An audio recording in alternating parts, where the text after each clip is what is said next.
Bom dia, boa tarde, boa noite aqui, começando a turma do nono ano, certo? Na aula de hoje, nós vamos estudar um pouco sobre calor e temperatura, mas antes, vamos revisar alguns conceitos já trabalhados, certo? Muito importante vocês saberem a definição de matéria e energia. Quem é que lembra?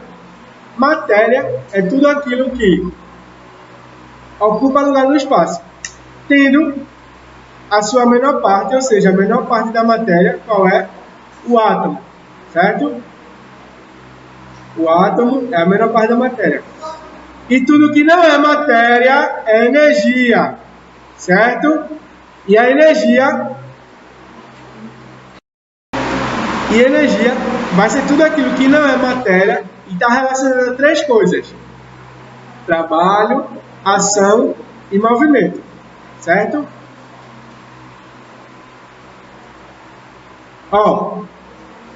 A matéria, ela pode existir de três diferentes formas. Ela pode ser sólida, líquida ou gasosa. A matéria sólida é uma matéria com pouca movimentação, certo? Vai ter volume e forma inalterados, ou seja, volume e forma fixos que não podem ser mudados.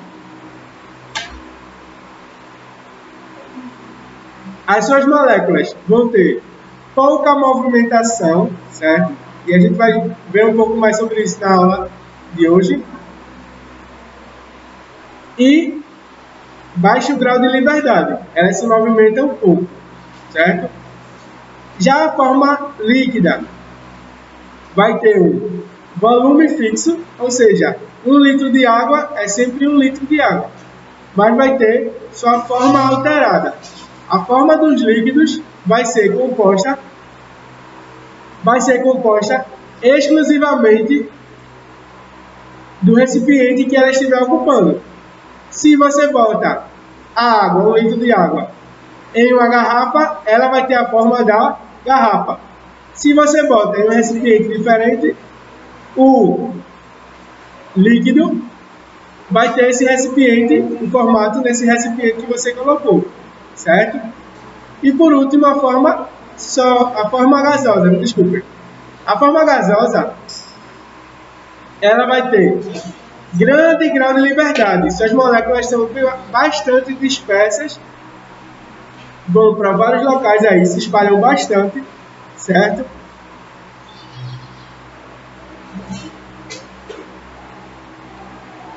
Tanto sua forma quanto seu volume são alteráveis.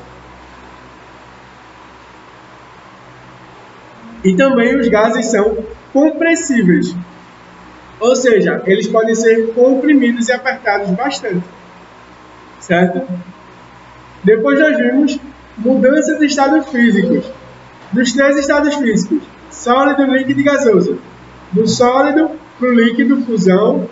Do líquido para o gasoso. Do líquido para o sólido, me desculpem, solidificação. Do líquido para o gasoso, vaporização. Do gasoso para o líquido, condensação. E do sólido para o gasoso, nós vamos ter a sublimação. Do gasoso para o sólido, ressublimação, certo? Nós vimos as principais características de cada fenômeno desse, como eles ocorrem e como eles são feitos, certo? Depois, nós estudamos um pouco sobre mudanças e as unidades de medidas e suas mudanças de uma para outra, certo? Nós vimos o que é Sistema Internacional de Medidas, como ele funciona. Vimos que antigamente, lá no passado, não tinha a mesma unidade de medida, não existia a mesma unidade de medida em todos os locais, certo? Cada local tinha sua própria unidade de medida de acordo com o rei, com o tempo e com o espaço, certo? E aí, internacionalmente, se fez uma reunião, uma convenção, para que todo mundo usasse a mesma unidade de medida. Por quê? Porque as pessoas elas tinham muita dificuldade de poder juntar uma unidade de medida a outra, certo? De intercambiar. Se eu quero vender algo e esse algo tem uma unidade de medida diferente do que o meu, eu vou ter muita dificuldade de comprar e vender desse local, certo? E na unidade de medidas, nas unidades de medidas, nós vamos ter diversas unidades de medidas, como comprimento, área, volume, extensão e etc, certo? Depois nós vimos um pouco sobre leis de Newton.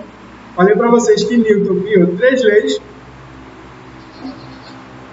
lei da inércia, lei da dinâmica e lei da ação e reação. A lei da inércia, que é a primeira lei de Newton, vai dizer que todo corpo que está em movimento tende a permanecer em movimento. Já se o corpo está parado, tende a permanecer parado, certo? A segunda lei, a lei da dinâmica, vai ser a lei da força e vai dizer que uma força ela vai precisar de trabalho e de distância para poder acontecer, certo? E a terceira lei de Newton é a lei da ação e reação, que vai dizer que toda ação tem uma reação, certo? Nós estudamos também sobre força e vimos os conceitos da força, como ela existe e para que ela é importante, certo? Depois vimos um pouco sobre a atração gravitacional, como ela funciona, como ela existe e como ela é importante, certo? Na aula de hoje, vamos ver um pouco sobre calor e temperatura.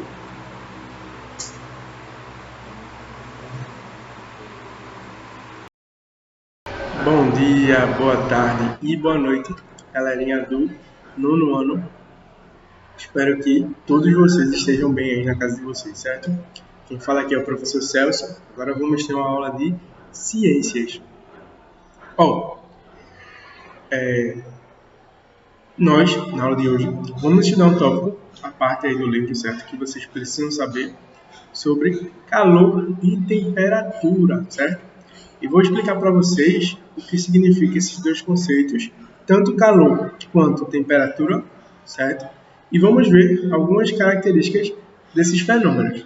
Primeiro eu gostaria de dizer que a área das ciências naturais, que estuda o calor e a temperatura, se chama termologia, certo?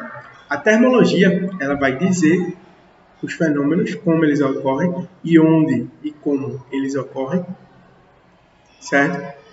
A partir de análises sobre a temperatura e o calor dos ambientes. Nós vamos ter a temperatura. O que é a temperatura? Temperatura nada mais é do que o grau de agitação das moléculas. Se vocês, por exemplo, imaginarem que esse piloto é temperatura, como nós vimos nas aulas sobre matéria, que eu expliquei para vocês, né, daquelas bolinhas, se esse piloto aqui for uma molécula, por exemplo, e ele estiver parado, significa que a temperatura está baixa. Se ele tiver com bastante movimento, significa que a temperatura dessa molécula aqui está extremamente alta, certo? Então, temperatura é o grau de agitação das moléculas. Muito agitada, muita temperatura. Paradinha, pouca temperatura, certo? Um adendo é o seguinte: não existe ainda, né? Nós não alcançamos a temperatura do 0 grau absoluto, certo? O 0 grau absoluto nada mais é do que estar tão frio que a molécula não agita mais, ela tem zero de movimento, certo? Por mais que ainda esteja frio, as moléculas ainda podem ter pouco movimento, mas não conseguimos provar ainda da existência desse zero absoluto, que é a molécula totalmente parada, sem nenhum movimento, certo? E a medição da temperatura, durante a história, ela foi existindo de diferentes formas, certo? Inicialmente, as pessoas pegavam álcool e colocavam dentro de um tubinho e botavam dentro de você. E via a velocidade que aquele álcool secava. Se o álcool secasse mais rápido, significava que sua temperatura estava alta. Se o álcool demorasse a secar, significaria que sua temperatura estaria baixa, certo? Depois, nós tivemos o mercúrio aí, que foi usado por muitos e muitos anos como um termômetro. O mercúrio, ele é aquele que tem o meio cinza, certo? E ele sobe e desce, sobe e desce. Quando você bota um medidor daquela temperatura, significa dizer que a agitação da molécula do mercúrio, ela vai aumentando com o passar do aumento gradativo da temperatura, certo? Então você botou o termômetro de mercúrio e ele começou a esquentar. E esse aquecimento, ele está ganhando temperatura, certo? Então ele começa a se agitar. Essa agitação vem consequentemente de ocupação de espaço. Então o mercúrio está se agitando. Mercúrio não, me desculpe. É o mercúrio mesmo, que é aquele líquido cinza. Ele está se agitando e ele vai ocupar mais espaço, certo? O mercúrio agitando ocupou mais espaço. Aquela partezinha cinza dos termômetros mais antigos começa a crescer, certo? E existem 3 formas de nós medirmos essa temperatura. Nós temos os graus Celsius e Kelvin e o grau Fahrenheit, certo? Grau Celsius, Kelvin e Fahrenheit. O grau Celsius é o mais usado aqui no Brasil, certo? Em outras regiões do mundo, o grau Fahrenheit também é extremamente usado, certo? Já o grau Kelvin é mais usado no meio científico. Agora, nós vamos falar um pouco sobre calor. O que é o calor? O calor nada mais é do que a transição de temperatura de um ambiente para o outro. Por exemplo, quando você tem uma pedrinha de gelo no congelador e você tirou essas pedras e botou acima da mesa, esse gelo vai começar a derreter, certo? Como é que ele derrete? Eu expliquei na aula lá sobre matéria e energia. O derretimento é a passagem do estado sólido para o líquido, tem o nome de fusão, e existe na forma de transmissão de calor das moléculas que estão com pouca energia e o meio vai transmitir energia para elas, certo? Elas começam a ficar agitadas. Por quê? A energia na forma de temperatura sempre vai passar, frisem bem isso, sempre vai passar dos graus de energia de maior temperatura para os de menor temperatura. Vou repetir. O grau de temperatura sempre vai passar onde tem mais temperatura para onde tem menos temperatura, certo? Sempre do maior para o menor. E essa passagem de temperatura do maior para o menor é que vamos ter, na verdade, o calor, certo? A passagem de altas temperaturas para baixa temperatura, nós vamos ter o calor, certo? Temperatura e calor, aí já expliquei para vocês o que é. Agora, nós vamos falar um pouco sobre os fenômenos envolvendo tanto a temperatura quanto o calor. Existem 3 formas de se passar essa temperatura de onde está mais aquecido para onde está mais frio, certo? Quais são elas? Condução, convecção e irradiação, certo? Primeiro vamos falar um pouco sobre a condução. A condução, ela sempre vai acontecer com um intermediário. Por quê? Se vocês se ligarem no nome, condução é onde a gente vai conduzir a temperatura na forma de calor, né, em transição de um local para o outro, certo? Por meio de um condutor. O que é condutor? Condutor é tudo aquilo que propicia que a energia passe de um local para o outro. Que tipo de energia? 2 tipos principais de energia. Energia elétrica e energia térmica. Aqui a gente não está falando de energia elétrica, e sim de energia térmica, certo? Então, os bons condutores de energia térmica são, por exemplo, os metais, certo? Que também são bons condutores de energia elétrica, certo? Ainda existem os isolantes. Isolante vai ser tudo aquilo que isola, que impede a passagem da energia de um local para o outro, certo? E a condução, ela vai usar esse condutor, que na maioria das vezes é o metal, certo? Para conduzir o calor de um local para o outro. Por exemplo, quando você liga o fogo no fogão e você bota a panela em cima, o metal ali daquela panela está sendo um condutor. Ele está conduzindo o fogo que você ligou através do condutor, que é a panela, né, que é o metal, para o interior da panela. Esse interior da panela, você vai estar passando esse calor para a água, para o café, para algum alimento, alguma verdura que você está assando, etc. Aí, milhões de possibilidades, certo? Isso é o chamado condução térmica, certo? Nós vamos ter ainda a convecção térmica. O que é a convecção térmica? A convecção térmica é a transmissão de calor de um local para o outro através de gases ou líquidos. A condução térmica vai explicar diversos fenômenos que ocorrem na natureza. Por exemplo, vocês já pararam para pensar como na panela cheia de água, a água que está embaixo, que está recebendo calor, vai passar essa temperatura para cima. Não sei se vocês já perceberam aí, quem gosta de cozinhar, que às vezes na panela, quando está aquecendo, antes dela começar a borbulhar, ela faz algumas ondas internas dentro da panela cheia de água, certo? O que é essa onda? É o calor. O calor ele vai ser emitido para a parte que está embaixo da panela, certo? E o princípio da convecção vai dizer que sempre quando temos um líquido ou gases mais quentes, esses líquidos ou gases vão tender a subir. E sempre quando temos líquidos ou gases frios, gelados, esses líquidos ou gases tendem a descer. Ou seja, o que está frio desce e o que está quente sobe. Vou repetir. O que está frio desce e o que está quente sobe. Certo? Repitam aí comigo. O que está frio desce e o que está quente sobe. Certo?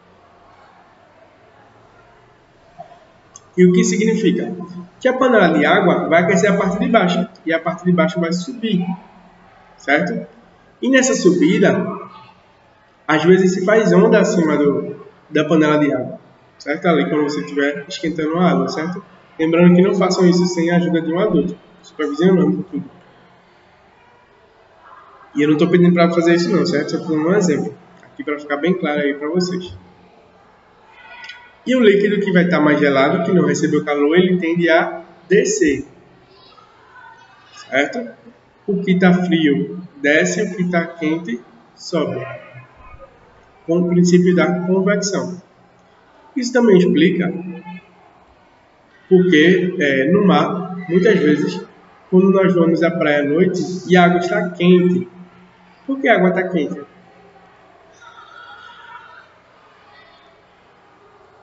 Porque a parte de cima, isso se nós pensarmos no ciclo dia e noite, começamos pelo dia. O dia geralmente é mais frio, então a parte de cima do mar está recebendo pouca temperatura e ele vai descer. E a parte que estava fria tende a subir e vai receber o calor do sol e vai fazendo assim, ó, o quente sempre vai subir e o frio sempre vai descer. E aí vai trocando, certo? Por quê? O que está embaixo, o que está em cima está quente e o frio que está baixo, à noite eles vão inverter de posição, certo? E a parte de cima, ela passa a ficar quente porque é a parte que recebeu calor o dia todo. Então ela vai tender a subir. Já a parte que está fria vai tender a descer, certo? Por isso que às vezes, à noite, no mar está quente e de dia, mesmo com calor, a água está fria, certo? Princípio da convecção. Agora nós vamos para o último exemplo, que é o exemplo da irradiação. O que é a irradiação? Irradiação nada mais é do que a transmissão de energia através de radiação, certo? A energia térmica através de radiação. E como essa energia é passada? Essa energia térmica. O Sol vai emitir essa irradiação para a Terra, certo? É uma transmissão de temperatura que não vai precisar de meio para se transmitir, não vai precisar de um condutor, não precisa de, desculpe, não precisa de meio, nem de um meio líquido, nem de um meio gasoso, nem de um meio sólido, certo? Ela não precisa de absolutamente nada para ser transmitida, certo? E é assim que o Sol transmite energia para a Terra, por meio da irradiação, certo? A irradiação ainda é o meio de funcionamento do micro-ondas, certo? O micro-ondas funciona através da irradiação. Ele vai emitir ondas de calor que vão agitar as moléculas, logo aumenta o grau de agitação e aumenta a temperatura, certo? Um grande exemplo da utilização dos conceitos de condução, convecção e radiação são os chamados isolantes térmicos, certo? Existem vários tipos, mas o principal é a garrafa térmica. Sim, a garrafa térmica que muita gente faz café ou bota água quente ou água gelada, é um tipo de isolante térmico. E ela tem 3 partes principais. Ela vai ter a tampa, certo? Vai ter o vácuo, que vai ser a parte que você tem que deixar de diferença entre o líquido e a tampa, certo? Esse espaçozinho.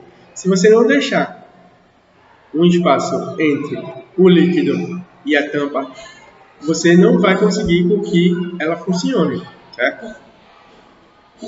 A tampa, o vácuo e o vidro que tem dentro dessa garrafa térmica, ou vidro ou espelho, aí, como você preferir chamar, certo? 3 estruturas: tampa, vácuo, espelho ou vidro, certo? Cada um impede uma forma de condução do calor. Nós temos a tampa, que impede a condução, certo? A tampa impede que o calor seja conduzido do meio interno da garrafa para o meio externo. Nós temos o vácuo, que vai impedir a convecção, impedir que o líquido transmita sua temperatura do líquido para a tampa, e vai impedir a irradiação, certo?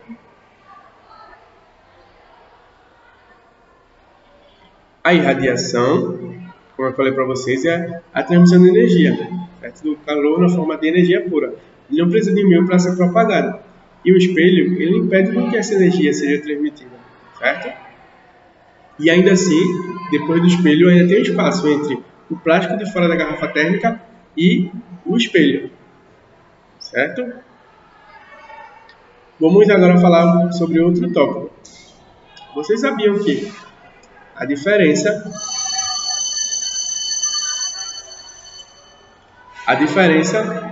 de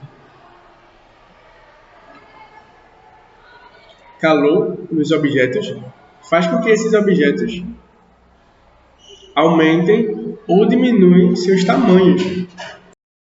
E agora, para a última parte da aula, nós vamos ver como esse crescimento e diminuição dos volumes se dá. Quando nós temos um calor muito grande exercendo sobre o corpo, nós vamos ter um crescimento desse corpo. Esse corpo tende a expandir. Já quando nós temos muito frio, esse corpo tende a diminuir, certo? E esse crescimento pode acontecer de 3 formas diferentes. O fenômeno, o nome desse crescimento é chamado de dilatação. E a dilatação vai acontecer Linear, quando acontece em objetos lineares, certo? Então ela vai crescer para os lados. Pode ser superficial, quando ela acontece em objetos com uma superfície plana, certo? E também vai poder ser volumétrica, quando ela acontece em objetos com volume, certo? Ou ela pode regredir de tamanho, certo? Ela vai poder diminuir de tamanho. Recapitulando, nós vimos o que é calor, o que é temperatura, as três formas de transmissão do calor, condução, convecção e irradiação, as três formas de dilatação térmica, linear, superficial e volumétrica, e como funciona a garrafa térmica. Então, gente, a aula de hoje era isso. Obrigado e até a próxima.